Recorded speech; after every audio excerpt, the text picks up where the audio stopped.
Hey guys, tonight we sail into the surprisingly well-organized world of 18th century pirates, the swashbuckling rogues who, against all odds, ran floating HR departments with more structure than some startups.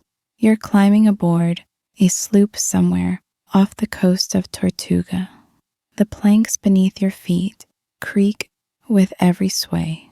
The sea air bites, and the crew is eyeing you like you're a new intern who forgot to bring coffee. They don't welcome you with a gruff R.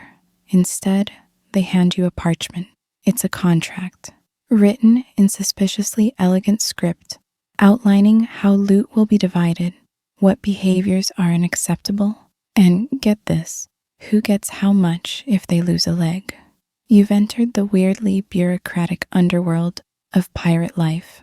Spoiler, you probably won't survive this orientation.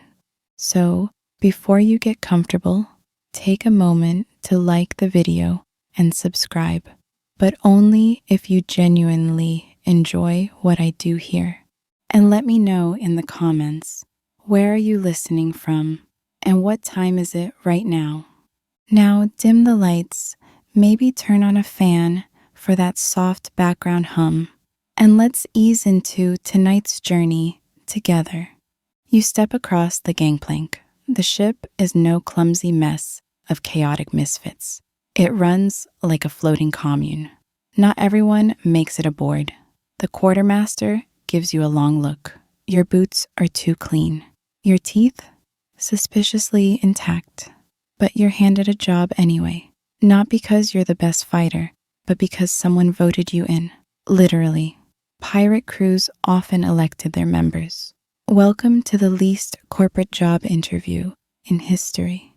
The deck is bustling, but there's a rhythm to it. Men swab, cook, check the sails. Everyone has a job, none of it random. You're assigned duties, shown where the biscuit barrel is, warned about the weevils. You'll name a few before the week is out, and then led to your hammock. It smells like old rope and salt, but it's yours. Congratulations, you're officially a pirate intern. No dental coverage, but we'll come back to that. You don't get a cubicle, but you do get a code. The Articles of Agreement. Pirate law. It might include clauses like no fighting aboard ship and lights out after 8. Yes, lights out. On a pirate ship, you signed a literal bedtime policy. If you're caught breaking curfew, you could lose your share of the next haul. Worse, no rum for a week. Now, you might be thinking, didn't pirates just run around drunk, sword fighting, and saying R? Not quite. Historians still argue whether the image of lawless plunderers ever really matched reality. The truth? Pirates were freelancers with pensions and very serious rules. Take the issue of noise. Some ships outlawed music on certain nights, unless it was for dancing. You'd think that's charming until you realize that disobeying could lead to a flogging. Pirates didn't mess around with workplace culture. You want chaos? Join the Navy. You want a functioning micro-democracy where everyone has a say? Welcome aboard.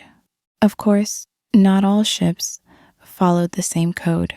Articles varied by captain and crew, and some were stricter than others. One code might reward injury with gold, another might just give you the night off. Some were more like religious orders. No gambling, no cursing, and absolutely no bringing bananas aboard. Yes, really, sailors feared bananas were bad luck. Go figure. Your fellow crewmates range from ex-slaves to disgruntled naval officers, to farmers who just hated taxes, and one suspiciously chipper cook who claims to be a retired privateer, though his grin suggests otherwise. It's not the United Nations, but it's surprisingly inclusive. Pirates, it turns out, were way ahead of their time when it came to judging you by skill, not background. As you settle in, you start to notice how everything runs on consensus. The captain is more of a figurehead during downtime.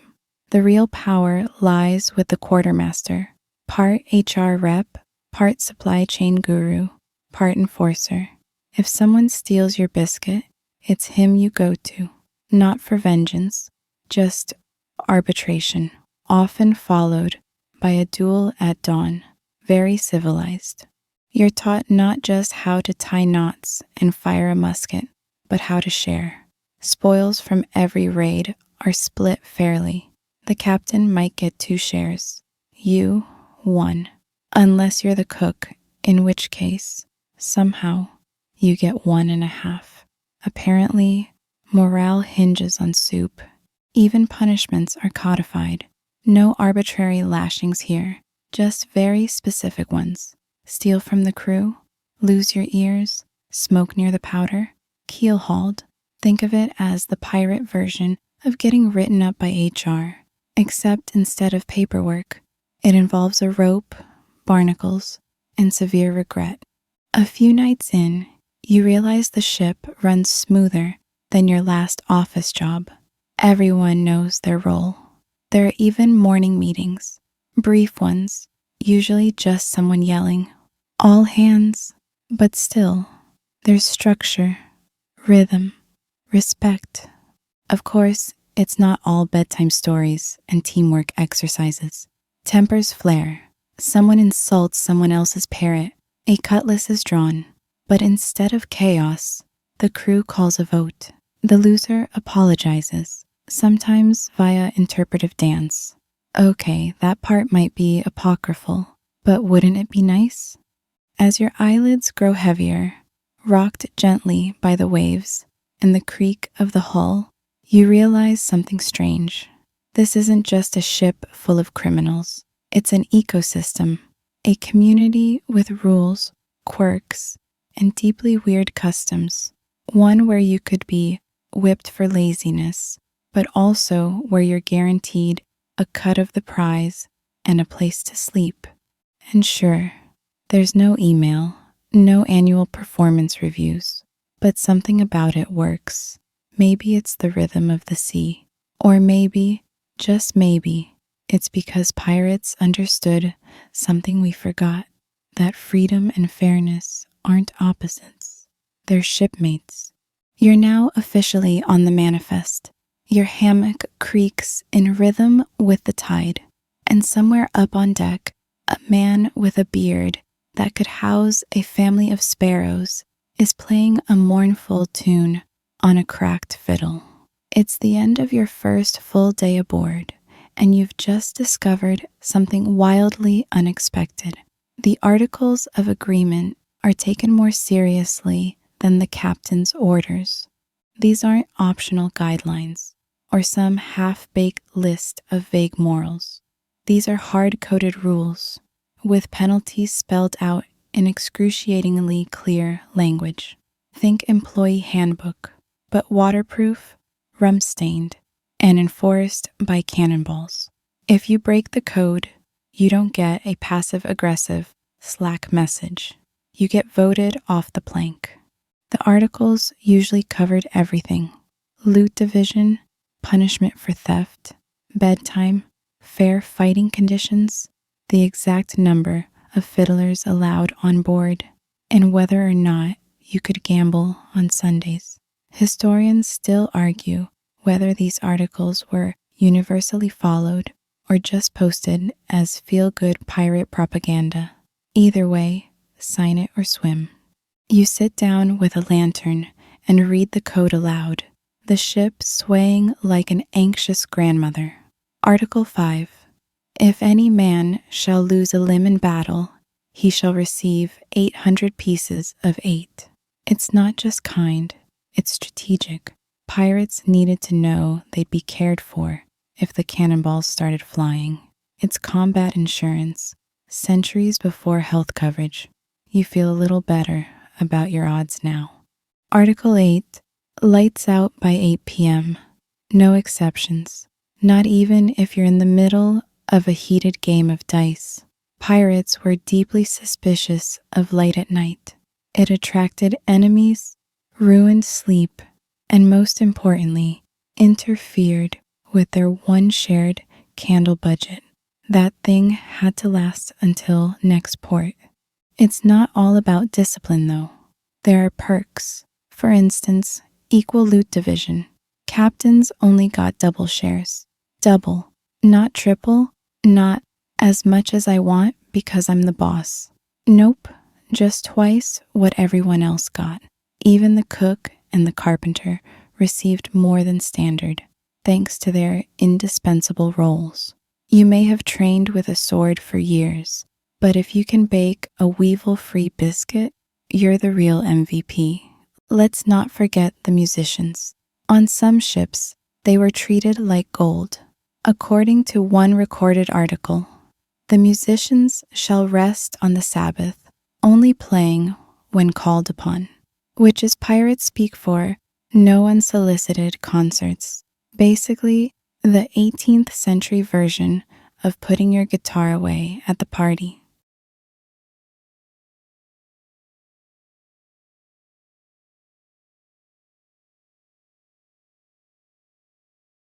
And if you're wondering, yes, these articles were signed with real signatures, or at least marks, sometimes a flourish of ink, sometimes an X, sometimes a sketch of something deeply inappropriate.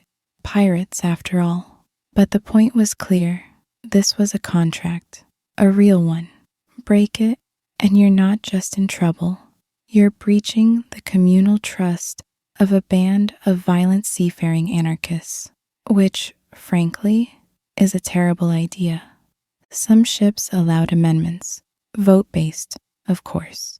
You could call a meeting and propose a rule change, usually between battles or while drinking heavily fermented orange juice. If enough hands went up or mugs clinked in support, it was official. Pirate democracy, folks. Messy, sticky, often drunk, but somehow effective. You start to wonder, why all this structure? Why bother with rules when you're already living outside society? Well, here's the thing.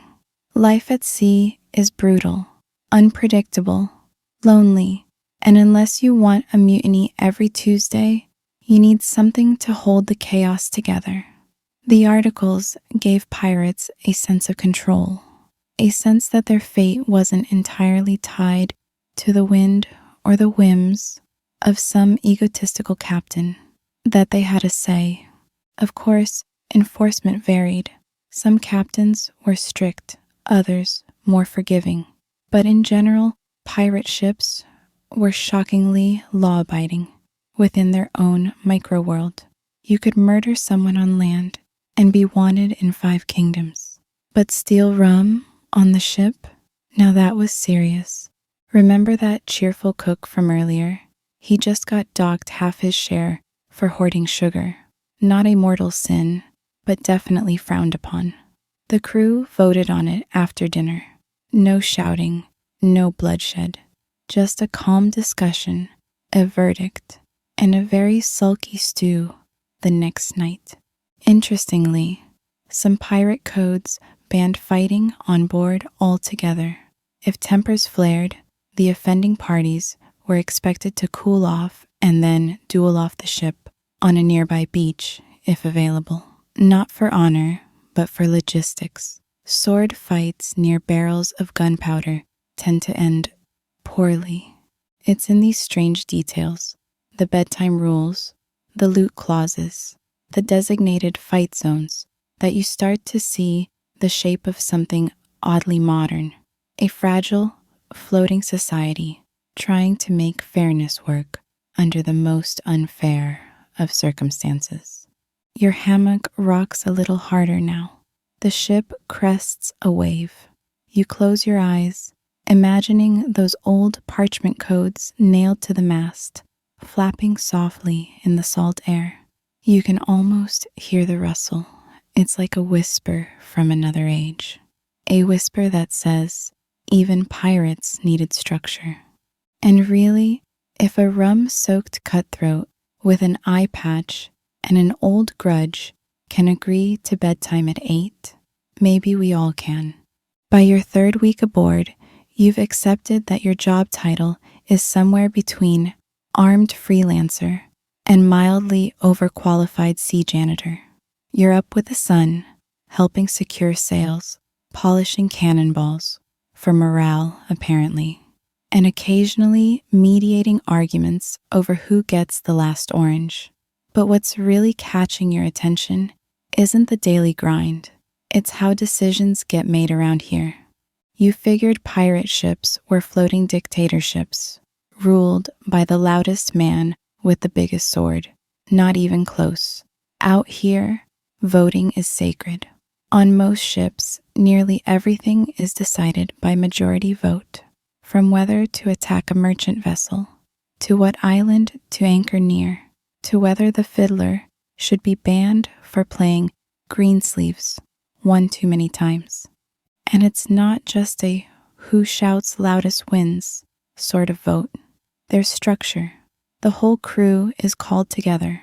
The captain and quartermaster step back. The men discuss. Then hands are raised. Or in some cases, cannonballs are shuffled into buckets as makeshift ballots. If you've never voted using 10-pound iron spheres while barefoot, have you really lived? Now here's the kicker. Even the captain could be voted out at any time.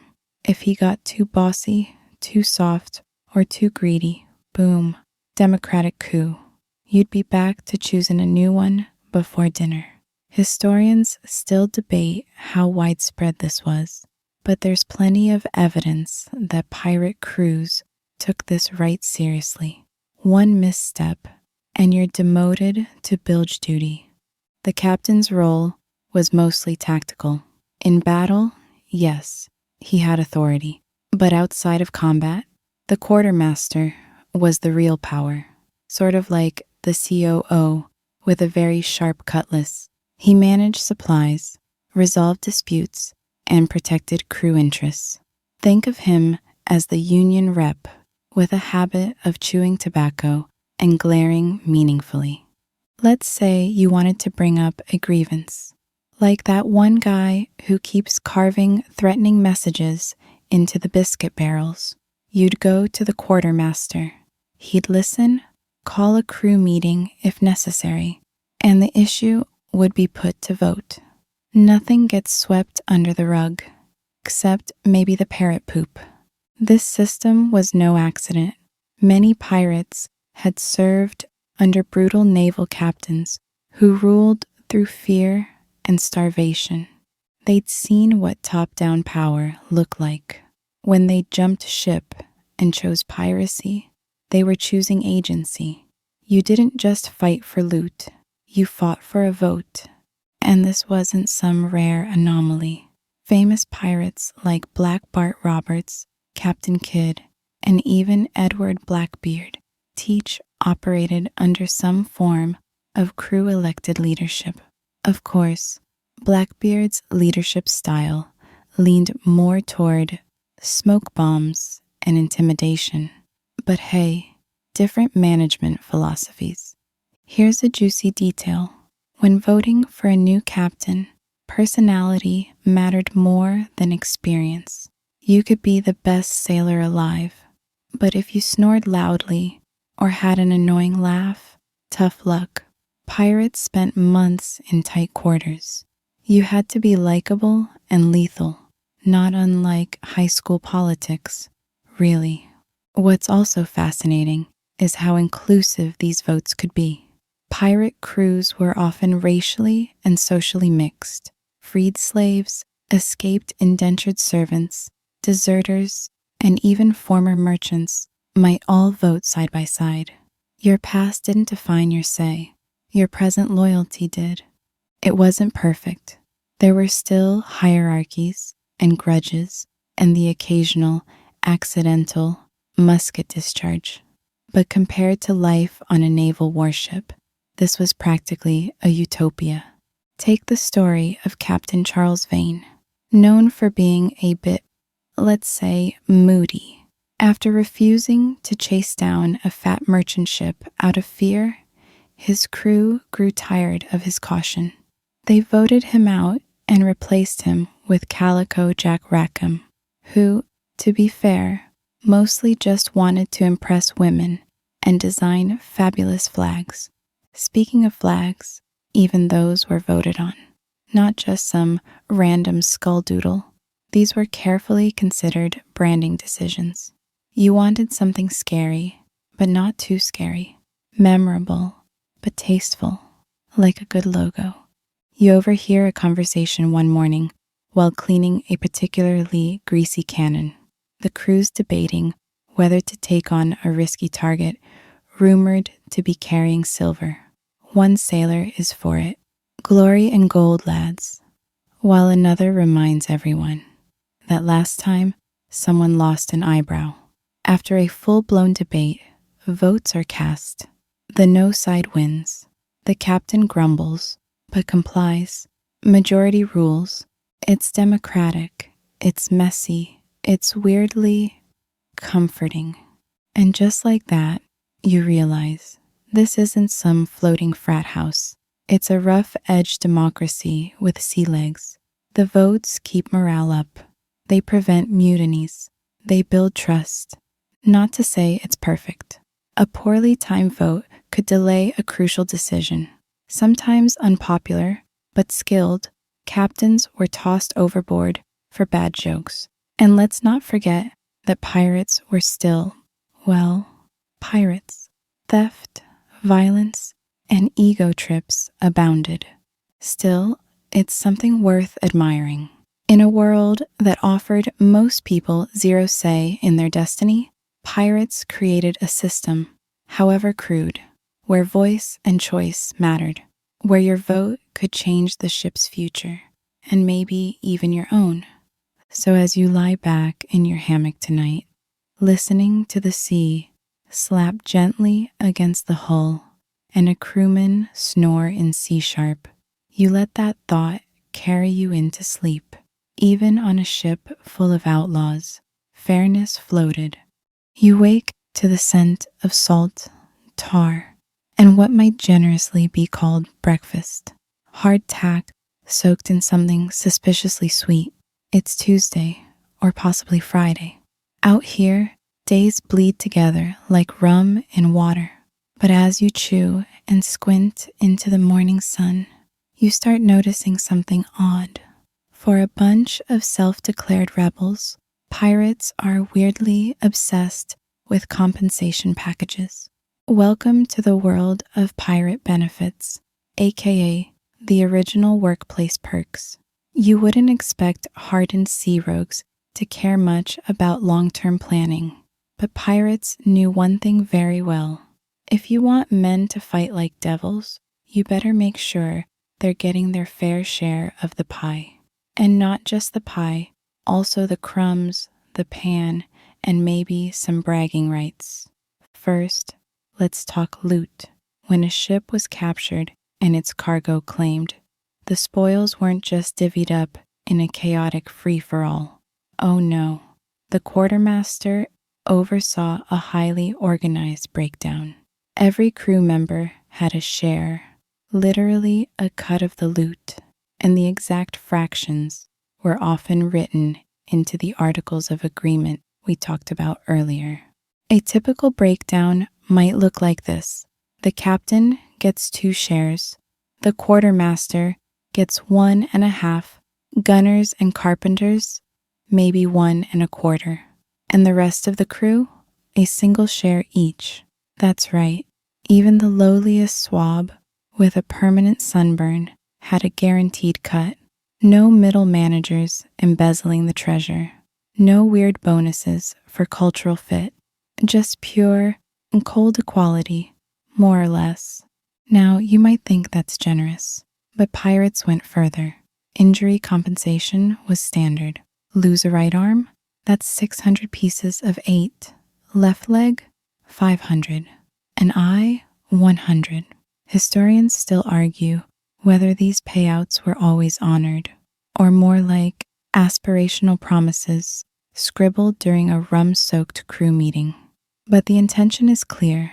Pirates recognized risk, and they rewarded sacrifice. You glance down at your fingers. All 10, for now. Compare this to your average Navy sailor of the time. They earned practically nothing. No loot, no compensation for injuries, and no vote in anything that mattered. If they lost a limb, they got, well, a pat on the back and maybe a nickname. Pirates, for all their sins, were running the better HR department. And then there's time off. On some ships, the articles explicitly stated that crew members were entitled to rest. Certain days were kept sacred for relaxation, repairs, or even music. You might go weeks without seeing land, but when you did, there was a sort of unspoken policy. Everyone gets a turn on shore. No hoarding shore leave for the favorites. Food mattered too, not the quality, that was always a gamble, but the fairness. On many ships, everyone got the same rations. Yes, even the captain. If you had to choke down maggoty bread, so did he. There's something beautifully egalitarian about that image. The mighty leader of a sea-born gang chewing furiously on a biscuit that crunches suspiciously. And then we reach the strange and surprisingly gentle topic of retirement. Not many pirates lived long enough to need one, but when they did, some ships made efforts to support them. If a crewman lost a limb or simply grew too old to fight, he might be allowed to stay aboard in a less demanding role. Cook, lookout, ship's storyteller.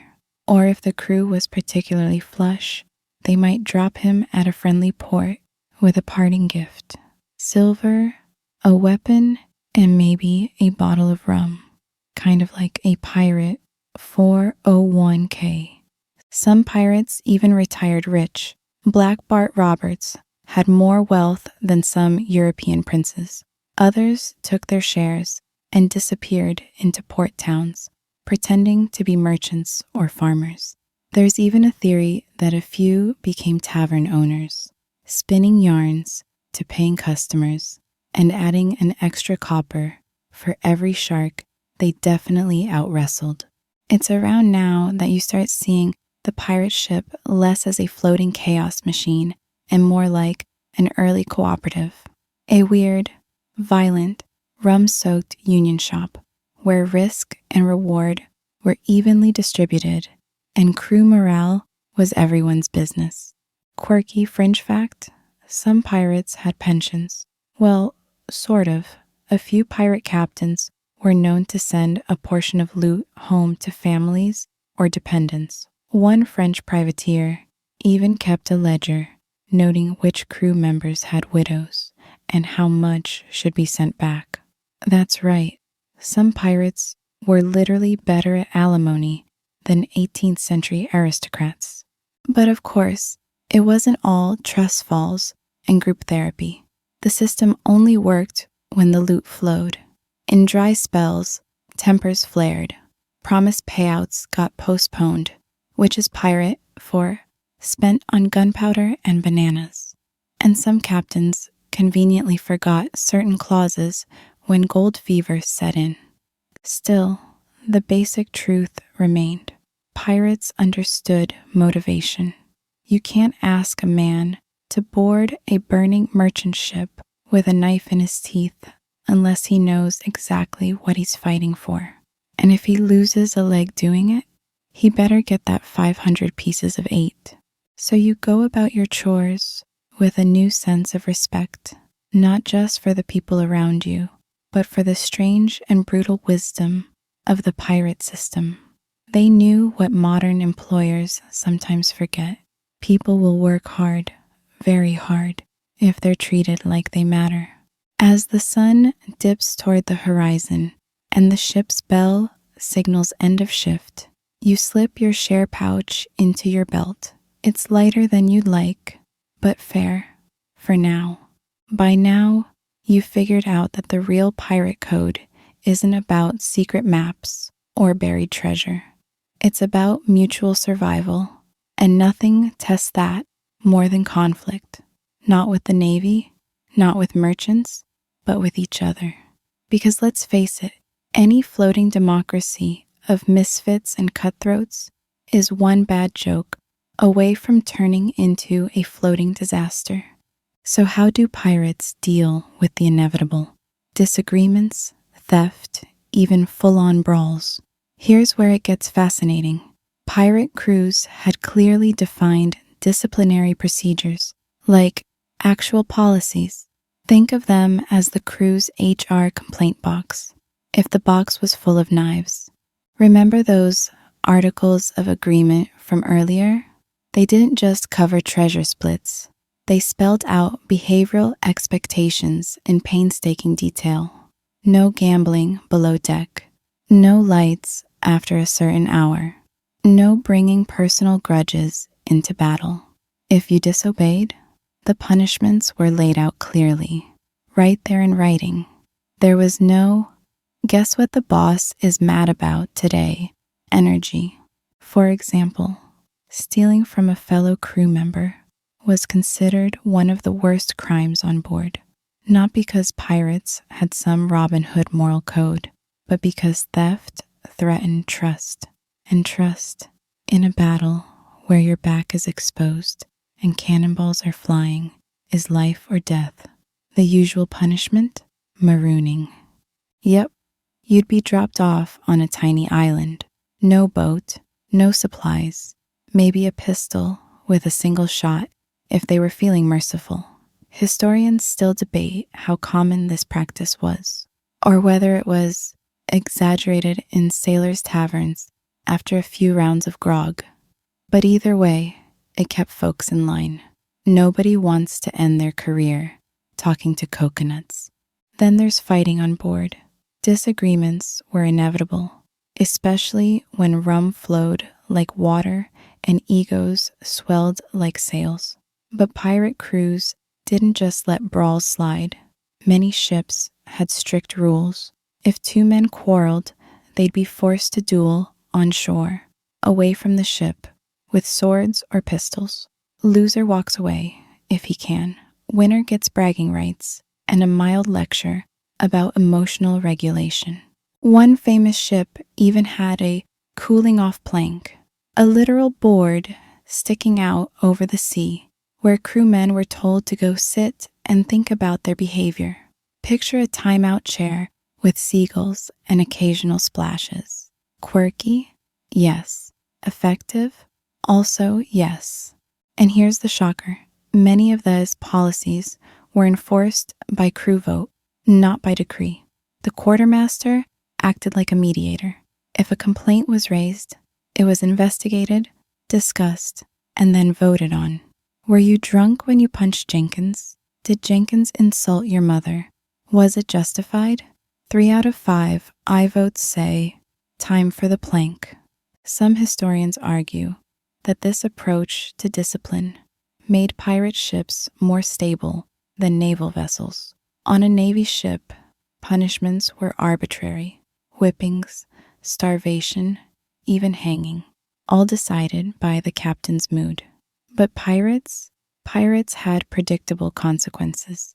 You knew what would happen if you crossed the line. And honestly, that kind of clarity is soothing in its own terrifying way. Now, not all crimes were punishable by marooning. Some were finable. Yes, pirates had fines. Swear too much during a formal parley? That's a copper coin. Damage someone's weapon? That's coming out of your share. Drop your musket overboard again? Congratulations. You're on net dragging duty until morale improves. But let's say you committed something truly heinous, like mutiny. That was serious. Yet even then, it wasn't automatic death. The crew would hold a trial. Witnesses would speak. The accused could defend themselves. Sometimes it ended with exile. Sometimes with a rope. Sometimes, if your speech was convincing enough, you'd get demoted to swab. and told never to speak again. Pirate justice was harsh, but often surprisingly fair. You begin noticing just how much the system is about balance. Freedom, yes, but not chaos.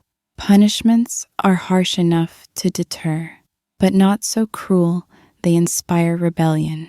The quartermaster is strict, but he's also trusted. He's one of you. One evening, as lanterns flicker and sea spray coats the deck, a fight breaks out over a spilled bottle. Voices rise, a blade flashes, and within minutes, the crew gathers, not to brawl, but to vote. The combatants are separated. The quartermaster listens. The captain stays silent. This isn't his show. Verdict: one loses a week's share. The other has to polish every cutlass on board. Fair, efficient, brutally democratic. You find yourself strangely reassured. In this floating band of thieves and dreamers, there are rules, boundaries, consequences. Sure, they might involve cannonball-based voting and public ridicule, but they exist and they work. And let's not forget the informal punishments. Some ships allowed mock trials, where the guilty party had to wear a ridiculous hat or speak in rhymes for a day. You haven't lived until you've seen a one-eyed pirate forced to deliver every order in iambic pentameter. Of course, there were abuses. Some quartermasters grew tyrannical. Some captains turned a blind eye to favorite crew members. And occasionally, justice came too late or too cruelly. Historians still argue whether these pirate courts were consistent or more like chaotic performances for the sake of order. But even the fact that pirates tried to establish law is extraordinary. It tells you something. These weren't just wild men with cannons. They were people who, in the absence of a fair world, built a rough facsimile of one at sea. And maybe, just maybe, the secret to pirate success wasn't luck or firepower. It was the unspoken rule: mess around if you must, but respect the code. Or else enjoy a long, thoughtful afternoon on the plank. It's a quiet evening now. The sea has gone still. The sails hang loose like forgotten laundry. And somewhere nearby, someone's badly humming a sea shanty. You're lounging against a barrel, trying to make sense of it all. This strange, floating society, with its fierce democracy and firm-handed justice. But one thing still confuses you. Who's actually in charge here? You'd think the answer is obvious. The captain, right? The iconic, shouting, peg-legged, parrot-toting overlord of the ship. But surprise, pirates didn't really roll that way. Pirate captains were elected, not ordained. Not promoted by some chain of command, not born into it. The crew chose them, and more importantly, they could unchoose them. Think about that. A system where the guy steering the ship, commanding in battle, and negotiating with enemies only kept his job if the crew liked how he was doing. Imagine if CEOs had to check in for a monthly popularity poll with the interns. It sounds chaotic, but it worked. Because pirate crews understood, leadership wasn't about domination. It was about performance. If a captain got too greedy, too cruel, or too cowardly, he was out. No golden parachutes, no legacy titles, just a vote, a boot, and maybe a lifeboat if the crew was feeling merciful. Historians still argue whether this system made pirate crews more stable or just more volatile. On one hand, leaders were accountable. On the other, there was always someone ready to start a coup with a better speech and looser rules about rum rations. And here's the really weird part. The captain didn't even run the ship most of the time. That was the quartermaster's job. Yes, the guy who handled loot, punishment, and the day-to-day squabbles also wielded more power than the captain. at least in peacetime. He controlled supplies, resolved disputes, and even kept the captain in check. If the captain wanted to order extra rations for himself, the quartermaster could say, "Nope." Imagine if your office manager had the power to veto the CEO's lunch order. This dual leadership system, captain for battle, quartermaster for daily life, was surprisingly effective. It split power, it forced cooperation, and it gave the crew options if one of their leaders went rogue. Now, leadership wasn't just about battle courage. It also required diplomacy. Pirates needed someone who could negotiate ransoms, parley with governors, or bluff their way out of naval traps. A good captain had to talk fast and smile faster. He was less of a dictator, more of a performer with a side hustle in strategy. Still, the captain had his moment. In battle, his word was law. The crew expected him to be decisive, fearless, maybe even reckless. And if he failed, if he froze or ran or blundered too badly, the same hands that once voted him in could just as quickly vote him out. There's a recorded case where a captain was removed for, get this, being too strict about bedtime. That's right, he kept interrupting the crew's evening grog with lectures about discipline. And boom, next week, he was demoted to cook. Lesson: know your audience. There were also instances of crew-run ships with no captain at all. Just a rotating council of senior crew members making decisions together. These setups rarely lasted long, usually devolving into a chaotic festival of disagreements and badly timed snack breaks. But they proved the point. Pirates weren't afraid to experiment with governance. And what about diversity in leadership? Here's a lesser-known tidbit. Some pirate captains were formerly enslaved people, freed by their crews, and then elected to lead. The most famous example is Black Caesar, a feared pirate of African descent, who served alongside Blackbeard himself. While records are spotty, there's strong evidence that pirate ships were among the most racially integrated spaces of their time. Not out of kindness, but necessity. Skill mattered more than skin. Pirates also respected talent over rank. If you were smart, fearless, and didn't whine too much about the food, you could rise quickly. Background didn't matter. Former Navy deserters, escaped indentured servants, failed merchants. They all had a shot at the top. Meritocracy with a generous splash of cannon smoke. Of course, this all relied on trust. A captain who hoarded treasure, played favorites, or ignored crew votes wouldn't last long. One whisper, one late-night huddle by the lanterns, and suddenly you'd wake up to find your hammock missing and your former crew pointing you toward a rowboat. And yet, with all this potential for mutiny, pirate leadership endured. Because the balance of power kept everyone honest. The captain led, the quartermaster managed, the crew watched, everyone needed each other. In fact, some ships had annual leadership votes, an actual election day, complete with speeches, promises, and probably a lot of dramatic hat-wearing.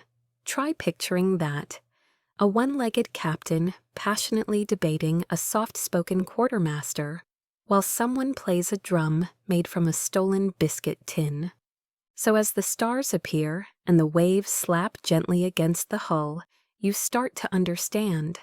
Pirate leadership wasn't about titles. It was about trust earned daily. That sounds exhausting, but also kind of beautiful. A floating, creaking, swearing experiment in democracy.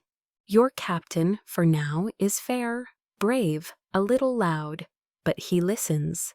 And if he ever stops, well, that vote is just one bad decision away. You wake the next morning to the smell of frying fish and the distant sound of someone singing badly about gold. Breakfast aboard a pirate ship is less Michelin star and more whatever didn't rot overnight. but it'll do. As you chew a suspiciously crunchy biscuit, you can't help but wonder, how did pirates keep this whole thing afloat financially? We always think of pirates as wild plunderers, taking whatever they want and living moment to moment. But here's a curveball. Pirate economies were surprisingly structured and deeply focused on what modern folks might call equitable compensation.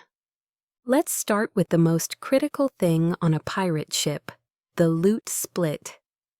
Every time the crew took a prize, a captured ship, a raided port, a barrel of Spanish silver, they didn't just toss it in a pile and yell, "Grab what you can." No, they followed a set of precisely detailed percentages laid out in their articles.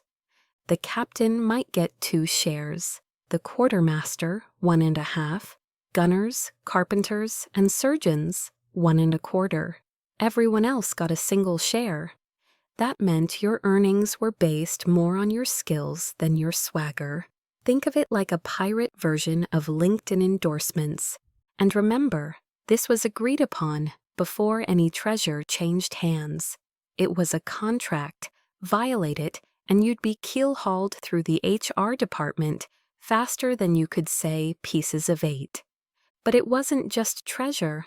Pirates had insurance policies too. No, really. If you lost a limb in battle, the ship owed you compensation. 1 leg, 500 pieces of 8. An arm, 600. You guessed it, payout. This was called smart money, and it ensured that wounded pirates weren't just left behind. They were cared for, compensated, and allowed to keep sailing or retire comfortably. Well, relatively comfortably. Let's not romanticize the hammocks.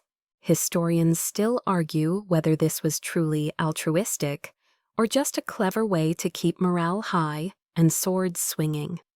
But the fact remains, pirates took care of their own, better, in many cases, than the official navies.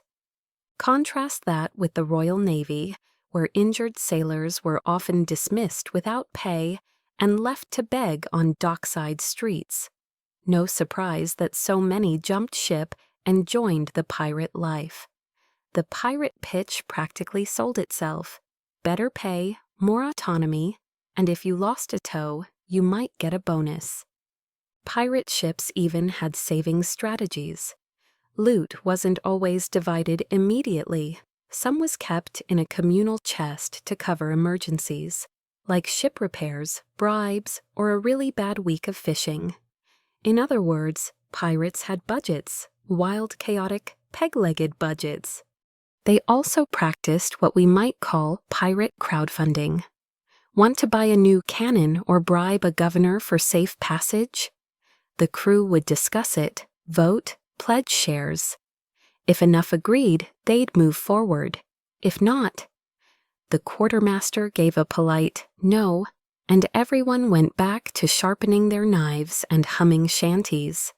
But where did all this loot come from? It wasn't all gold coins and fancy jewels. In fact, the most valuable cargo was often boring: spices, cloth, sugar, timber, rum, so much rum. Pirates didn't just chase treasure, they chased trade routes. That's why the Caribbean was such a hotspot. It was the beating heart of colonial commerce. Think of it as the 18th century version of Amazon Prime, except with more cannons. And here's a strange little fact. Some pirate ships sold their loot through black market networks in port towns.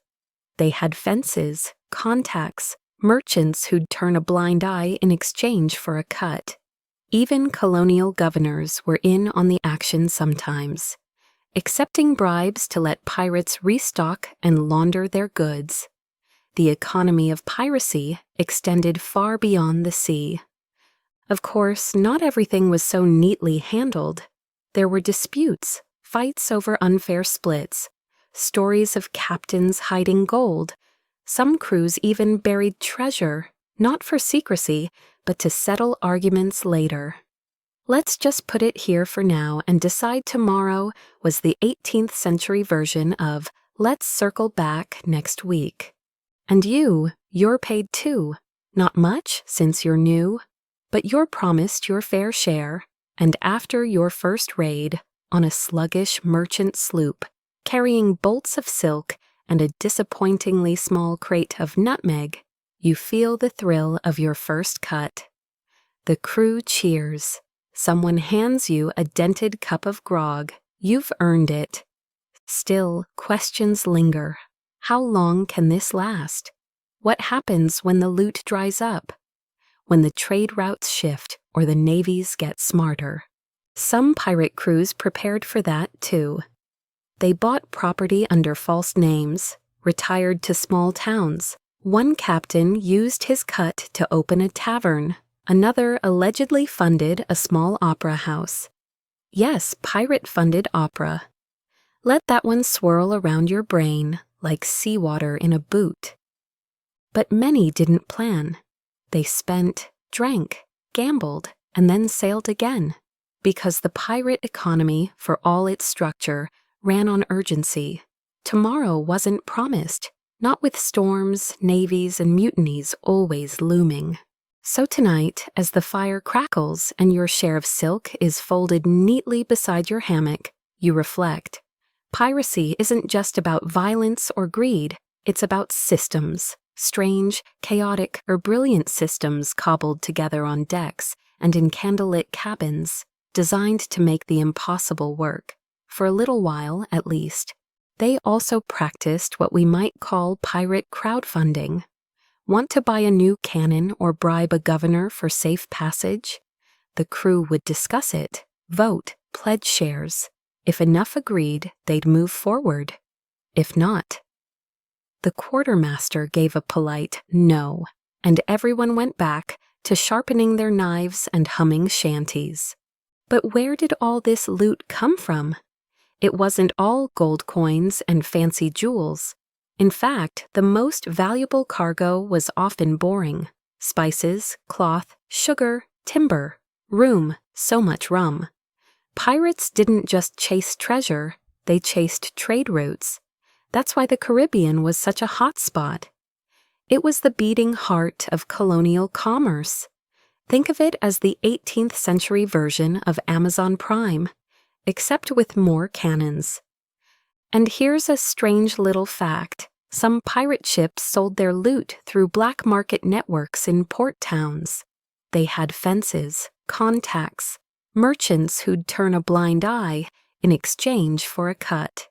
Even colonial governors were in on the action sometimes, accepting bribes to let pirates restock and launder their goods. The economy of piracy extended far beyond the sea. Of course, not everything was so neatly handled. There were disputes, fights over unfair splits, stories of captains hiding gold. Some crews even buried treasure, not for secrecy, but to settle arguments later. Let's just put it here for now and decide tomorrow was the 18th century version of let's circle back next week. And you're paid too. Not much since you're new. But you're promised your fair share. And after your first raid, on a sluggish merchant sloop carrying bolts of silk and a disappointingly small crate of nutmeg, you feel the thrill of your first cut. The crew cheers. Someone hands you a dented cup of grog. You've earned it. Still, questions linger. How long can this last? What happens when the loot dries up? When the trade routes shift or the navies get smarter? Some pirate crews prepared for that too. They bought property under false names, retired to small towns. One captain used his cut to open a tavern. Another allegedly funded a small opera house. Yes, pirate-funded opera. Let that one swirl around your brain like seawater in a boot. But many didn't plan. They spent, drank, gambled, and then sailed again. Because the pirate economy, for all its structure, ran on urgency. Tomorrow wasn't promised, not with storms, navies, and mutinies always looming. So tonight, as the fire crackles and your share of silk is folded neatly beside your hammock, you reflect.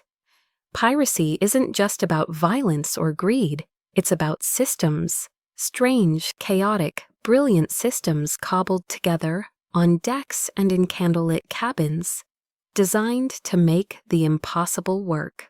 For a little while, at least. By now, you've stopped trying to pretend you're just visiting. You've learned the lingo, tied a few knots, even won a very suspicious dice game. But tonight, you're deep in thought, leaning over the rail, watching the stars blur in the gentle sway of the ship. What about the rules? The actual laws of pirate life? Surely this wasn't all just don't be a jerk and share the gold nicely. Oh, but it was, kind of. See, pirate ships ran on their own codes, written contracts known as the Articles of Agreement. Before sailing out, every crewman had to sign, or at least put a squiggly X, to show they understood the rules. Think of it as a pirate HR manual minus the passive-aggressive tone. Each ship's articles were slightly different, but they usually covered things like loot division, work hours, punishments, and, yes, bedtime behavior. For example, no lighting candles near gunpowder, no gambling during battle prep, and absolutely no bringing strangers aboard without a vote. Which, feels fair. Here's a quirky one. Many ships banned fighting on board. If two pirates had a beef, they had to take it ashore and settle it properly, usually with pistols, sabers, or really aggressive glaring. This rule wasn't just for politeness, it protected the ship. A wounded crew couldn't sail or fight, plus blood near the biscuit barrel.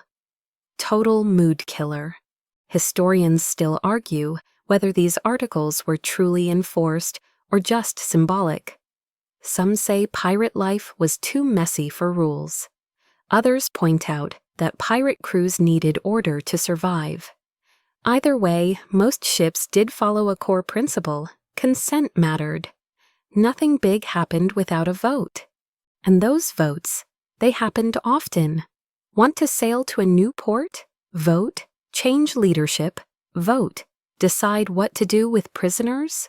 Vote. Pirates were more democratic than most governments of the time. Even more democratic than some meetings you've probably sat through where Karen just wouldn't stop talking. Breaking the rules had consequences, though, and not just a finger wag and a scolding. Minor offenses. Maybe you'd lose your share of the next loot, or get put on grog rations, which is the pirate version of being grounded without snacks.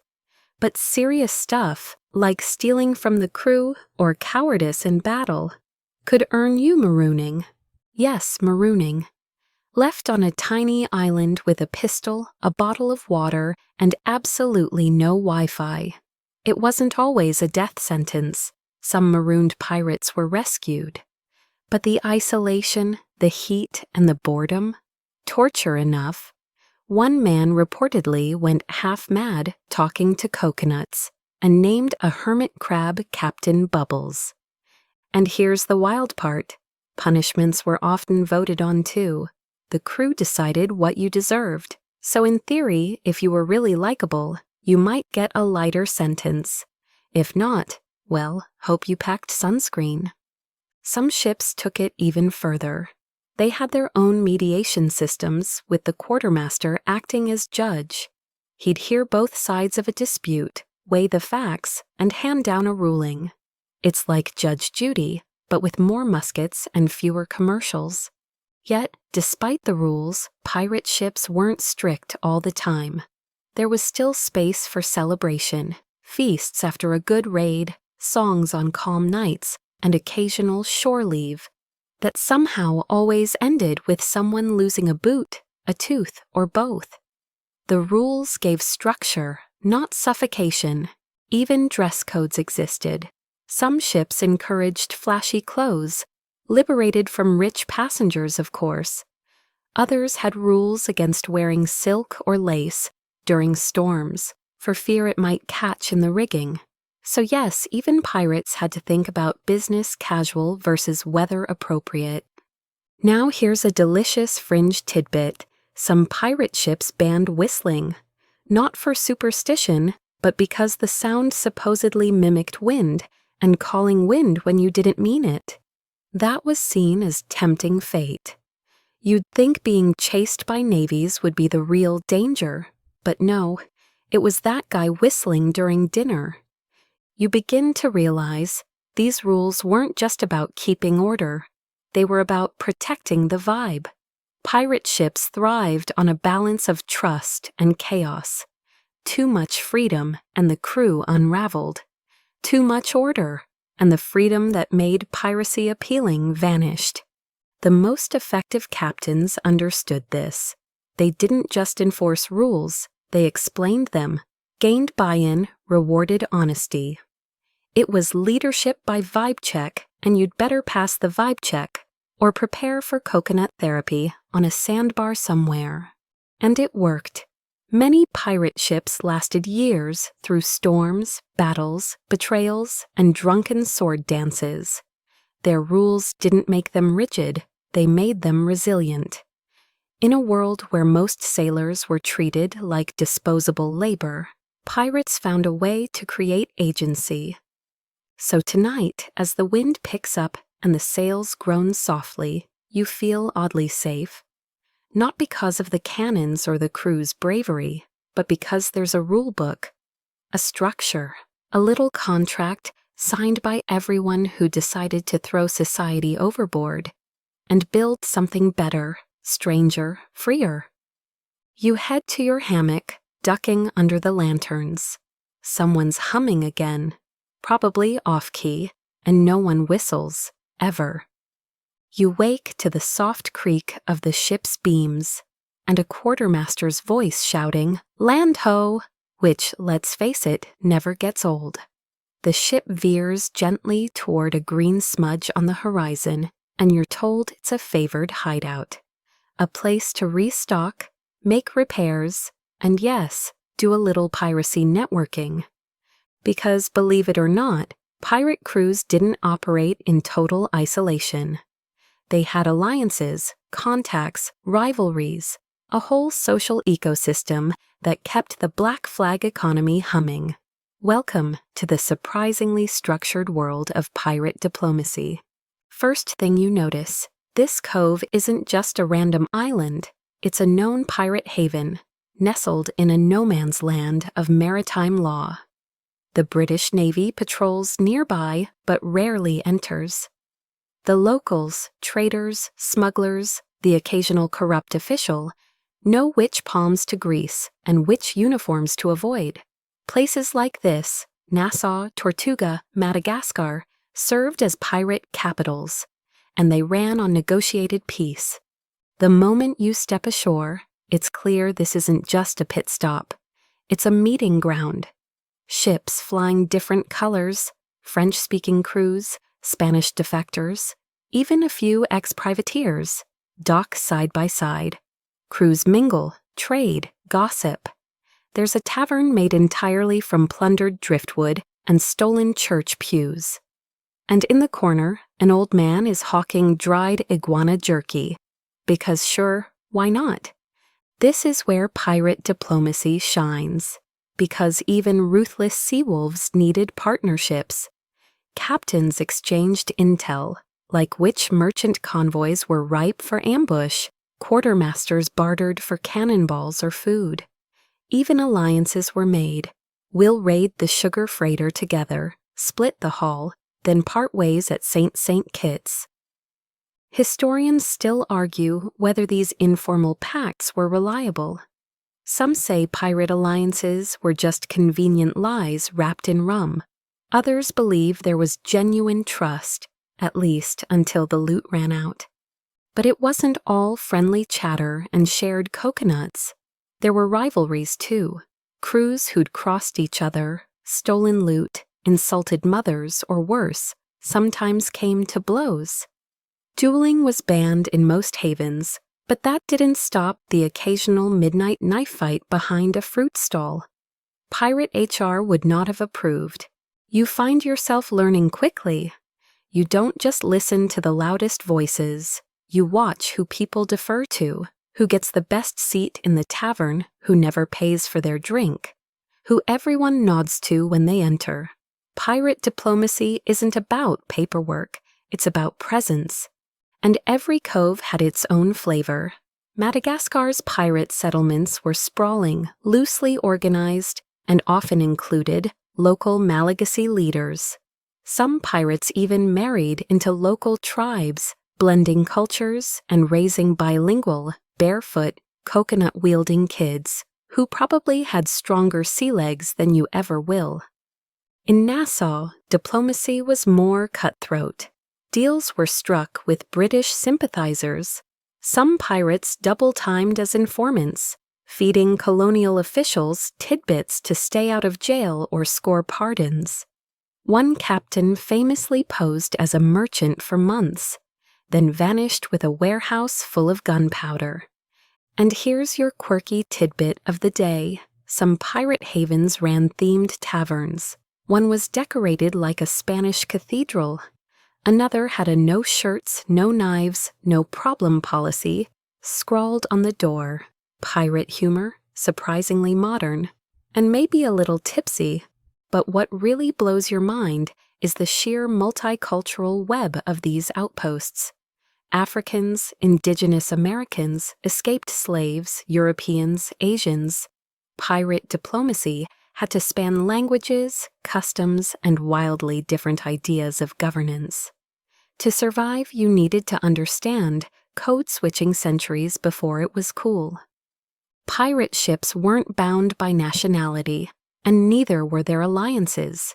What mattered was utility. Could you fight? Could you steer? Could you fix a sail with one hand and fend off a shark with the other? If yes, welcome aboard. If not, well, try the iguana jerky stand. You overhear a conversation in 3 languages and 4 dialects, all woven around a common goal: avoiding the fleet that's reportedly cruising nearby. Pirates had to stay 2 steps ahead of the law, and that meant sharing intelligence. News traveled through whispers and hand-scrawled maps, passed between mugs of grog.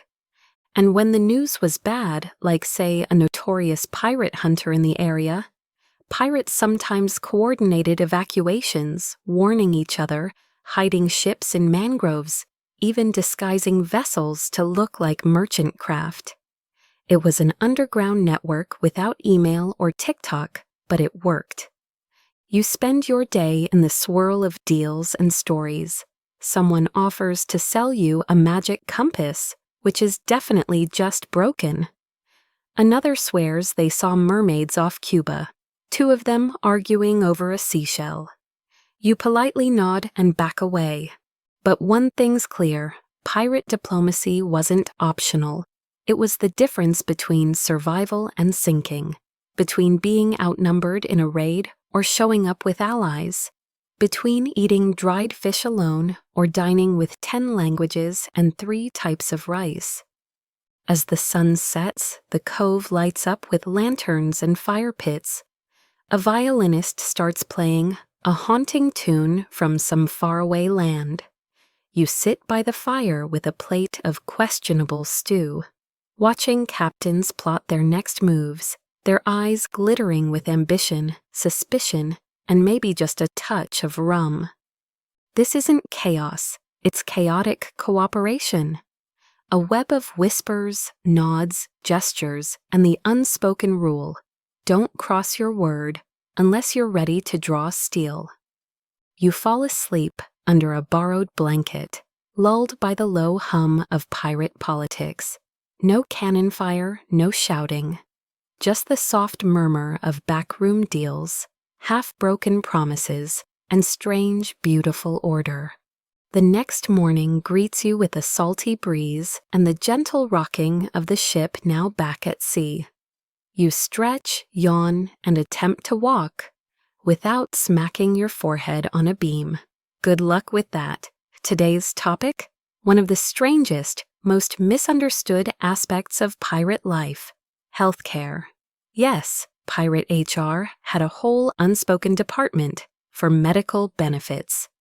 Now, that doesn't mean there was a spa below deck offering coconut facials and herbal foot soaks, but it does mean that pirates, for all their rough edges, took injury and illness very seriously. After all, a dead pirate can't share the loot or do his share of the rowing. First, let's debunk a myth. Pirates weren't always filthy, scurvy-ridden zombies with one leg and 0 teeth. Well, not always. Hygiene was crude, yes, but not ignored. Many pirate ships were actually cleaner than Navy vessels. Why? Because the crew had a direct stake in everyone's health.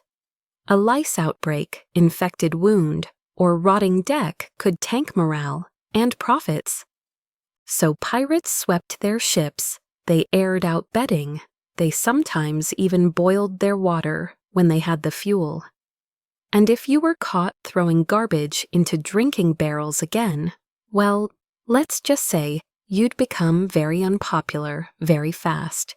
Healthcare began with prevention. Pirates were big fans of citrus, lemons, limes, oranges, because somewhere along the way, they figured out that these juicy little guys kept scurvy at bay. Even if they didn't understand why, they knew eat this, don't die. Simple math. Some captains, like Bartholomew Roberts, were sticklers for this. His articles actually included clauses about keeping weapons clean and staying relatively sober. He knew drunk, sick men made terrible fighters. So yes, in Pirate HR, don't show up to work hungover with trench mouth was practically policy. But what happened when someone did get sick? Enter the surgeon, the unsung hero of the ship, usually part doctor, part butcher, and part therapist, who definitely needed a vacation. Sometimes the surgeon was trained. Often he was just the guy who'd seen the most people not die after being cut open. His tools, yikes, rusty saws, forceps, and a terrifying instrument called the trypan, used to drill holes in skulls to relieve pressure. Anesthetics? Not unless you count biting down on a leather strap while someone pours rum on your wound and hums an old sea shanty. Don't worry, it was all very sterile. Narrator voice, it was not. Fringe fact of the night. Pirate crews often compensated injured members. If you lost an arm in battle, you didn't just get a pat on the back, you got gold. Standard going rate for a lost leg. Around 600 pieces of 8. An eye, 100. The idea was simple. If you gave your body for the crew gave back. Pirate HR might not offer dental, but it did offer severance, literally. Historians still argue whether these payouts were always honored. Some say they were exaggerated to lure recruits. Others insist that the sense of mutual responsibility aboard pirate ships was real and crucial to morale. After all, you don't fight as hard if you know injury equals poverty. Also, pirates understood mental strain, even if they didn't call it that.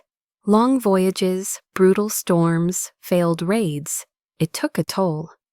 Some crews built in shore leave or rest days to help. They encouraged music, storytelling, and games to keep spirits high. And when a man started acting erratically, it wasn't always punished. Sometimes it was quietly tolerated, like the crewmate who talked to his parrot in 5 voices and claimed it was haunted by a tax collector. That said, there were limits. If your behavior endangered the ship, you might be tied to the mast until you calmed down, or worse, sent ashore with a firm handshake and a prayer. Medicine itself was a wild mix of folk remedies, stolen supplies, and desperate creativity. Onion poultices, vinegar rinses, hot iron used to cauterize wounds. One pirate manual even recommends powdered coral for indigestion, which, sounds like eating sand for a stomachache. Pirates also raided coastal apothecaries and naval supply ships for medical tools. Some ships had stashes of opium, mercury, oops, or laudanum. These were used for pain, sleep, or, in the case of mercury, making someone wish they'd never been born. Mercury, incidentally, was a popular treatment for syphilis. Spoiler, it didn't work, but it did make you go mad, which helped distract from the original symptoms. Yet even with all this, the death rate was high. Infection was relentless. One cut, one bad tooth, one unlucky splinter. It could spiral. Pirates lived in constant tension between brutal survival and bizarre innovation. The ship was a floating ER with a liquor license. Still, some pirates lived long lives. Not all died in battle or from blood loss. A few retired, built small homes in coastal villages, married locals, and probably bored their grandchildren with tales of the time they fought a shark using only a spoon. So tonight, as you sip your imaginary lime water and try not to think about tree panning, give a silent thank you to the unsung surgeon, the citrus crate, and the guy who stopped you from bathing in the drinking barrel. You roll into your hammock, humming a little tune you don't remember learning. Your body aches, but your spirit is light. Pirate HR may have been weird, but it had your back. You awaken to a curious sound, a rhythmic thump and clatter echoing across the deck. As you sit up and peer out, you realize it's the crew practicing sword drills? Yes, drills. Because tonight, we're diving into training and skill building aboard an 18th century pirate ship, where HR not only handled pay and punishment, but also made sure you didn't accidentally stab yourself mid-boarding. Let's be clear, pirate ships didn't exactly have formal boot camps. There was no Intro to Cutlass course with a syllabus and homework. But make no mistake, training happened. If you were new, you learned fast or you bled fast, often both. Experienced pirates, especially quartermasters, took it upon themselves to teach newcomers how to tie knots, climb rigging, load muskets, and swing a cutlass without lopping off their own foot. It was a mix of mentorship and tough love. Picture a grizzled veteran yelling, "No, like this, or you'll drop the powder down your trousers again." Historians still argue whether pirate crews were more disciplined than naval ones. Some say the lack of formal structure meant chaos. Others point out that pirates had to be more skilled. They didn't have the luxury of giant support systems. They were lean, mobile, and constantly adapting. A ship that didn't train its crew was a ship that sank. Or worse, lost a fight to a merchant vessel with an angry goat on board. And training wasn't just for battle. There were fire drills, man overboard drills, even sail management exercises, which sound boring, until you're the one dangling upside down in a storm because you forgot to tie your foot rope. One quirky ritual: some crews made new members prove their loyalty by racing up the rigging barefoot while being pelted with sea biscuits. Whether this was for balance training or just entertainment is still debated. Combat was, of course, central. Pirates practiced hand-to-hand combat, musket loading, and cannon routines. A well-trained gun crew could fire, reload, and fire again in under a minute. And when you're closing in on a prize ship, that minute means everything. There's one documented case of a pirate named Black Caesar who ran a mock boarding drill once a week. He'd split the crew into 2 teams, stage a fake fight, and then evaluate performance, like a cutthroat pirate HR manager crossed with a gym teacher. Another odd but real tradition? Mock duels. These weren't serious grudge matches, but controlled practice bouts where pirates could sharpen their sword skills. Losers bought the rum, and winners got bragging rights. If you drew blood, you were disqualified. Pirates didn't like wasting crew on friendly injuries. Now, pirates weren't just skilled in violence. They also trained in navigation, code reading, and signal flag use. Yes, signal flags. Imagine a pirate frantically waving a red and yellow banner because he misunderstood the meaning of approach cautiously as fire at will. Happens more than you'd think. Remember, most pirates came from merchant or naval backgrounds. They brought knowledge with them and spread it. The pirate world was surprisingly meritocratic. If you showed talent, be it with a sextant, a cannon, or a needle and thread, you rose quickly. That's right, even tailors and carpenters got battlefield training. Because when bullets start flying, everyone fights, the guy fixing your britches today might be manning a swivel gun tomorrow. Pirate HR's secret sauce was this: cross-training. You didn't just have one job, you were a gunner and a rope splicer, a lookout and a surgeon's helper. If the helmsman was hit, someone had to steer. If the cook passed out from too much grog, someone had to boil that suspicious fish stew. Training also extended to language and culture. Pirates hailed from all over: Africa, the Caribbean, Europe, the Americas. You might need to learn enough French to bluff your way through a false surrender, or enough Arabic to negotiate at a North African port. It was messy, beautiful, chaotic globalization, centuries before the internet. Of course, not everyone was eager to learn. Some pirates slacked. They skipped drills. They claimed their cutlass was haunted and couldn't be swung on Thursdays. These guys got extra chores, or worse, assigned rat detail. You don't want to know what that entails. But overall, pirate crews understood that a trained crew is a living crew, and a living crew gets paid. So training wasn't about self-improvement, it was about survival. You didn't meditate in the crow's nest for inner peace. You trained so you could climb it in a storm with a knife between your teeth and not fall to your doom.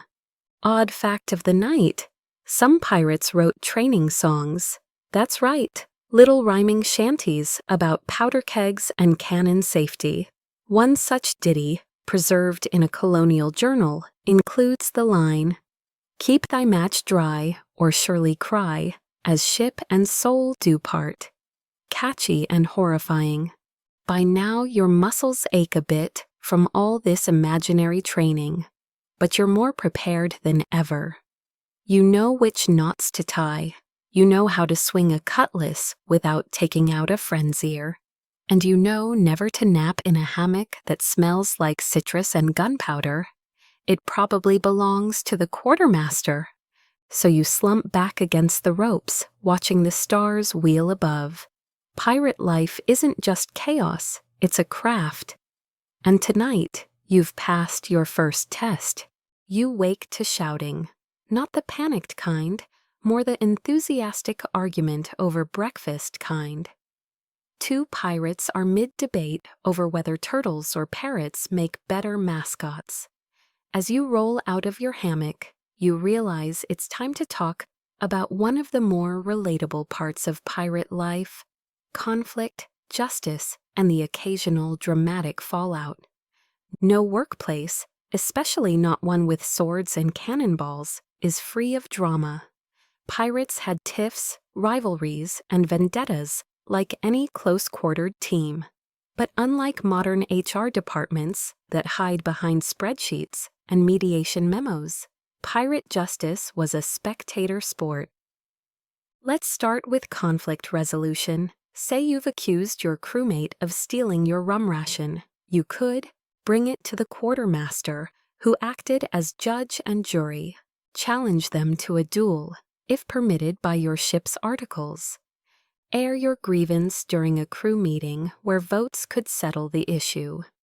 Dueling wasn't always with swords. Sometimes it was pistols, sometimes, strangely, spoons.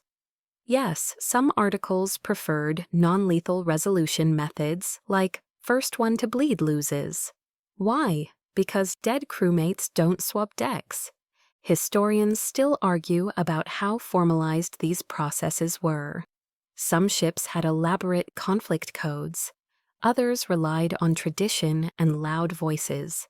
But justice mattered. Pirate crews couldn't afford unchecked chaos. Not because they were saints, but because dysfunction sunk ships. Fringe fact: one ship reportedly made the accused and accuser sit tied together on the same plank overnight. By morning, either the dispute was resolved, or they'd both agreed to shut up. And what about more serious crimes? Theft, desertion, striking a fellow pirate? These could result in punishments, but always according to the ship's agreed-upon rules. Common consequences included flogging, but with a flexible rope to avoid permanent injury; marooning, though it was rarer than movies suggest; docked shares, hitting pirates where it hurt, their treasure. The worst offenses: betrayal of the crew, mutiny attempts, or giving information to enemies. These could lead to execution, but only if the majority agreed. Even here, pirates insisted on group consent before drastic action. No rogue captains swinging sabers in tantrums. Well, unless you were on Blackbeard's ship. He was more of a mood-based sentencing kind of guy. But even in justice, there was humor. One ship reportedly punished a sailor for chronic flatulence by assigning him wind monitoring duties at the bow. Another made a brawler wear a sheep's head as a hat for a week. Embarrassing, sure, but not fatal. And what about when pirates really couldn't get along? Occasionally, the crew voted someone off the ship, literally. If tensions ran too high, pirates would offer a small boat, basic supplies, and send the offending party to the nearest port, or let them join another ship. It was HR by exile. More than once, pirates even voted to disband entirely. If the crew decided their current path was cursed or unprofitable, they'd sell the ship, split the loot, and go their separate ways. It was the pirate equivalent of dissolving an LLC. You might assume this level of internal justice meant pirates were soft. Not so. They were simply practical. Infighting cost time, energy, and lives. A well-governed crew was an efficient crew, and that meant more gold in everyone's pockets. And when pirates raided a ship, their treatment of captives also followed a kind of code. Officers and cruel captains often punished. Regular sailors typically offered a choice: join us or go free. Many chose piracy, not because they were evil, but because pirate ships often offered better conditions than merchant ones. Strange, right? But when you're stuck scrubbing decks under a whip-happy officer who hasn't paid you in months, piracy starts to sound like a promotion. One of the quirkiest aspects of pirate justice was their sense of honor. Crews could censure a pirate for cowardice, hoarding, or selfishness. These weren't just annoyances, they were breaches of crew ethics. Even the most notorious pirates understood. Reputation was currency. Betray your mates and no one would sail with you. Fringe tidbit? Some crews kept a wall of shame, a plank where they carved the names or symbols of expelled members. One entry simply read, "Too loud at night." And through it all, the crew kept going, resolving conflict, managing justice, and keeping one another, mostly, in line without lawyers or courtrooms. Just votes, values, and occasionally, very dramatic hat punishments. You watch as the parrot vs. turtle debate turns into a raucous game of dice. No one's hurt. No one's exiled. just another day in pirate HR. The sky above you turns the color of melted pewter, and there's a hush in the air, as though the sea itself is holding its breath. You're nearing the end of your strange and salt-crusted journey, one that's shown you that pirates, those scruffy sea scoundrels of legend, were far more organized, egalitarian, and frankly bureaucratic than anyone gives them credit for. But before we sail into calmer waters, there's one last layer to uncover. What happened when pirate HR policies actually worked? Now you'd think the success story of pirate management ends with a pile of stolen gold and a tankard of ale. But surprisingly, the real legacy of pirate human resources, and we're using that term loosely but lovingly, was in how many of these systems endured, evolved, and even inspired broader ideas of fairness and autonomy. Take the way pirates handled diversity. These weren't monochrome crews of Jack Sparrows. Ships often carried a mix of freed slaves, escaped indentured servants, indigenous allies, and seafarers from every port between West Africa and Southeast Asia. Pirate crews were, in many cases, the most ethnically and culturally diverse workplaces of their time. And guess what? That diversity wasn't accidental. It was strategic. Different languages, seafaring styles, and traditions brought more than just stories. They brought survival. A sailor who spoke Akan could negotiate in Gold Coast ports. A navigator from Goa might know monsoon rhythms. Pirates created inclusive, multilingual spaces not out of modern wokeness, but out of a brutal, brilliant practicality. The more perspectives, the better the odds of staying alive. Historians still debate how far this inclusiveness really went. Were all crew members treated equally, or did some face subtle hierarchies? Did black pirates rise to leadership as often as white ones? The records are patchy, but the fact remains. Pirate ships were often more progressive than many governments of the time. Then there's the legacy of equal pay. Pirate shares were transparent. You knew exactly what the captain, quartermaster, cook, and carpenter got. In an era where most laborers were paid in vague promises or not at all, pirates laid it out plain. X job equals Y gold. And while the captain might earn double, it was still miles fairer than most land jobs, where bosses pocketed profits and workers got gruel. Here's a weird little legacy nugget. Some early 20th century labor unions referenced pirate articles of agreement as models for their own bylaws. It turns out when workers look for egalitarian blueprints, they sometimes turn to people who lived on boats and robbed other boats. Of course, the dream didn't last. Pirate power peaked in the early 18th century, but the pressure from European empires and changing global trade networks meant their days were numbered.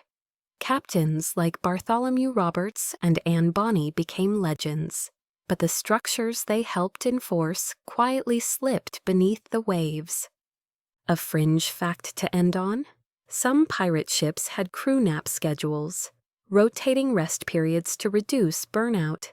That's right, pirate wellness plans. The modern office break room with its beanbags and herbal tea. It walked so the hammock below deck could sail. And now the ship rocks gently beneath your feet. The sun's setting on this lawless little floating republic. You think of everything you've seen: the voting, the contracts, the punishment sheep hats, the snack-driven mutinies. It's all absurd and yet kind of inspiring. Turns out, pirates weren't just rebels without a cause. They were rebels with bylaws.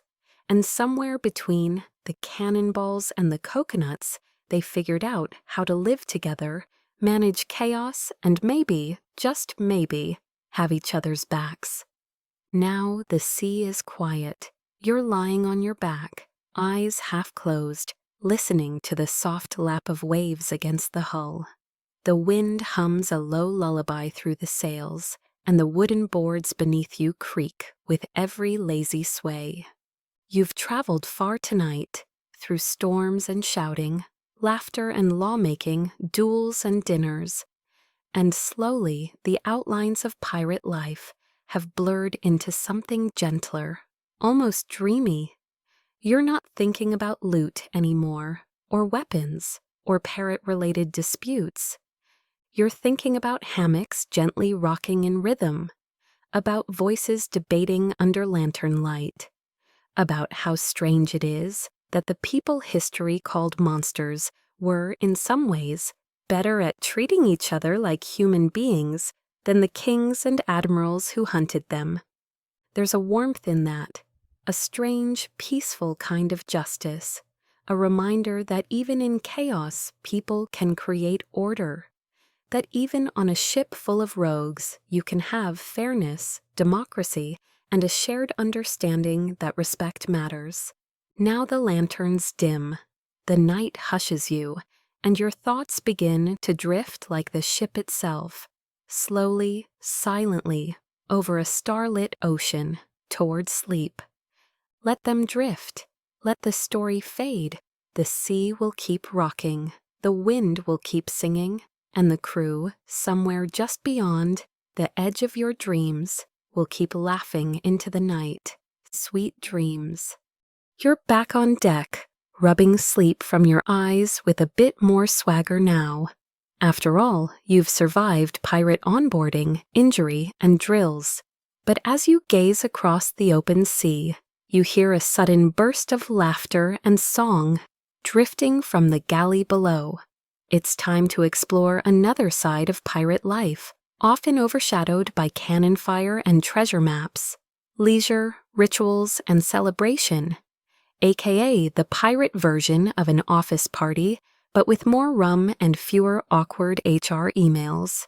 Despite the grime, danger, and endless saltwater, pirates made time for fun. They had to. In a world where you could be hit by lightning, stabbed by a bayonet, or keel-hauled by accident, a little joy went a long way. First up, music. Every ship had musicians, or at least someone who could keep a beat by banging a mug against the hull. Fiddlers, pipers, drummers, music was as essential as sails. Shanties kept time during labor, but when the day's work was done, that's when the real tunes came out. Violins twanged, boots stomped, and pirates danced like no one was watching, except everyone was, and also betting on who'd fall over first. Oddly enough, one of the most popular instruments aboard was the hurdy-gurdy, a sort of crank-operated violin that sounded like a bagpipe having a nervous breakdown. Historians still argue whether its presence on ships was common or just deeply unfortunate. And then there were games, dice, cards, board games carved into planks. Pirate chess was a simplified version of the real game, usually involving ships, knives, and a very fast timer. Gambling was common, though cheating was risky. Get caught hiding cards, and you might lose more than your bet. But pirates weren't all chaos and carousing. They had rituals, little traditions that added rhythm to life. Before major raids, some crews would rub charcoal under their eyes for luck. Others whispered to the sea, tossing in copper coins or dried mangoes, a rare treat, as an offering to whatever ocean spirits might be in a mood to cooperate. The most sacred ritual, however, was the dividing of plunder. This was treated with almost religious seriousness. Everyone gathered, and the quartermaster would distribute shares according to their articles. It wasn't just about gold, it was about justice. Even the ship's boy got something. If you tried to cheat the process, you risked mutiny. Pirate HR didn't believe in empty pay stubs. One curious custom: if a crew member died in battle, their share would sometimes be given to their closest friend on board, often marked by a private toast or the sharing of their final pipe of tobacco. Grim, yes, but oddly touching. And birthdays. Not everyone knew the exact date they were born, but when they did, the crew might throw a mini feast. If a ship had extra fruit or dried fish, it was trotted out. Maybe someone carved a little figure for the celebrant. Or maybe they just handed you the last lemon and said, "Don't die of scurvy, mate." Historians still argue how universal these customs were. Some believe only the most democratic ships indulged in shared celebration. Others insist that even the cruelest crews had their moments of joy, because constant fear makes bad pirates, and bad pirates don't get rich. You can't talk leisure without mentioning the pirate love affair with rum. Rum wasn't just a drink, it was a reward, a painkiller, a peace offering, a bribe, and occasionally a bath. Grog, rum mixed with water and citrus, was the go-to beverage, and it wasn't just for fun. It killed bacteria in nasty water. Sort of, maybe. Fringe tidbit? Some pirates actually brewed their own alcohol on board using molasses, stale bread, and, well, let's just say fermented dreams. It was potent. It was vile. It once exploded mid-batch and took out half a sail. But alcohol came with risk. Excessive drinking could lead to fights, accidents, or worse. So most pirate codes included limits. You couldn't drink while on watch. You couldn't hoard barrels for yourself. And if you got so drunk you mistook a cannon for your bed, you'd spend the next day swabbing the entire ship with your socks. One pirate, Edward Lowe, famously banned drinking for days before a big raid. He believed a clear head and a steady hand made better plundering. Others, like Captain Vane, thought a little buzz helped morale. And let's face it, some ships needed a lot of morale. And what about downtime? Sometimes the ship just anchored off a quiet coast. The crew fished, repaired sails, patched pants, and traded stories. It was peaceful, quiet, almost normal. These moments, rare and fleeting, were what pirates secretly treasured most. No fighting, no screaming, just wind, waves, and the smell of half-burnt beans from someone's cooking pot. You exhaled deeply, imagining it now, sitting cross-legged on a sun-warmed plank, polishing your boots while someone hums a tune nearby. The sea sparkles. A crewmate passes you a hunk of salted meat and a smile that says, "We didn't die today, let's celebrate that." And maybe, just maybe, the cook didn't burn the stew this time. Tonight, the sea is calm, almost too calm. The kind of eerie stillness that makes sailors glance over their shoulders and mutter about bad omens. But you're not spooked, you're curious. Because now we're pulling back the curtain on something quietly radical. Pirate democracy and decision-making. How these so-called criminals pioneered a kind of governance that would have made Enlightenment philosophers blink twice and spill their tea. Let's start with a simple truth. Pirate ships were not dictatorships. Sure, there was a captain, but contrary to Hollywood's endless stream of monocle-wearing madmen screaming, "You'll do as I say," real 18th century pirate captains were often elected and could be removed at will. You heard that right. If you were too cruel, too cowardly, or too drunk too often, the crew could vote you out like it was a nautical episode of Survivor. This wasn't just an accident. Pirates had systems. Before setting sail, they created articles of agreement, written codes laying out the rules of the ship. Think of them as employee handbooks, but with more clauses about duels and parrot etiquette. These articles spelled out everything: how loot would be divided, what behavior was off limits, and who had the right to call meetings. Everyone had to sign or at least agree before boarding. Historians still argue whether these articles were inspired by naval tradition, merchant contracts, or even maroon societies in the Caribbean. What's clear is that they created a miniature republic on water with sabers. At the heart of pirate governance was the crew vote. Big decisions like where to sail, who to attack, or whether to ally with another ship were put to a vote. Sometimes it was a show of hands. Other times, pirates dropped marked shells into a barrel. One ship, led by Captain Roberts, even had secret ballots using carved wooden tokens. Democracy, but with more splinters. The captain wasn't all-powerful. In battle, yes, they had absolute command. But during peacetime, enter the quartermaster, a kind of co-leader and chief of crew interests. He managed discipline, divided plunder, and settled disputes. If the captain was the CEO, the quartermaster was the union rep with a cutlass and a ledger.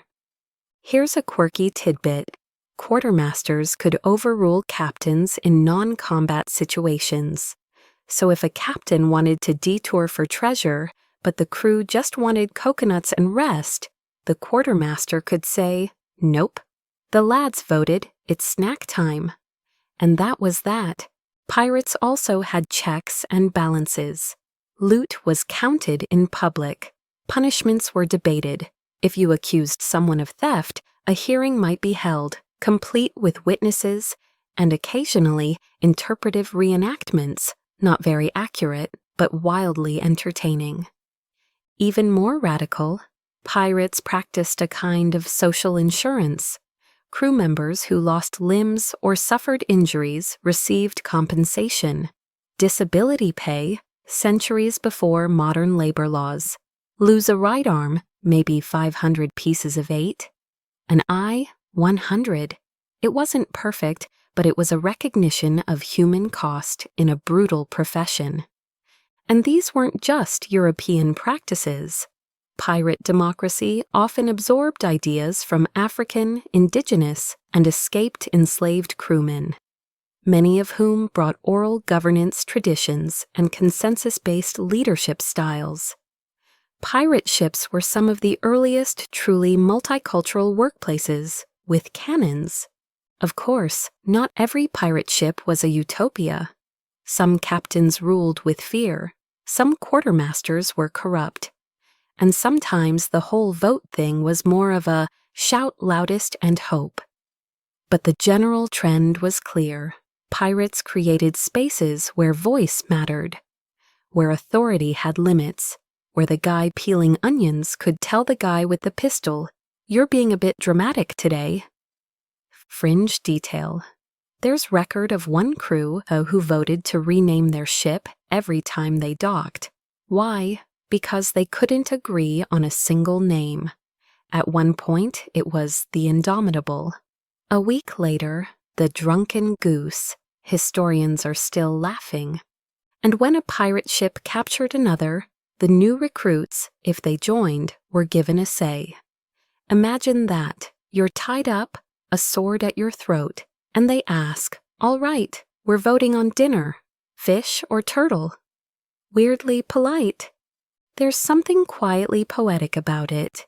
In a world where most men were ruled without say, by kings, admirals, or whip-happy captains, pirates carved out floating societies of freedom through structure.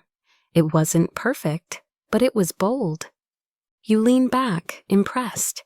Maybe you thought pirate ships were all grunts and gold, but now you see it. Behind the rum and rigging was a system of rules and respect.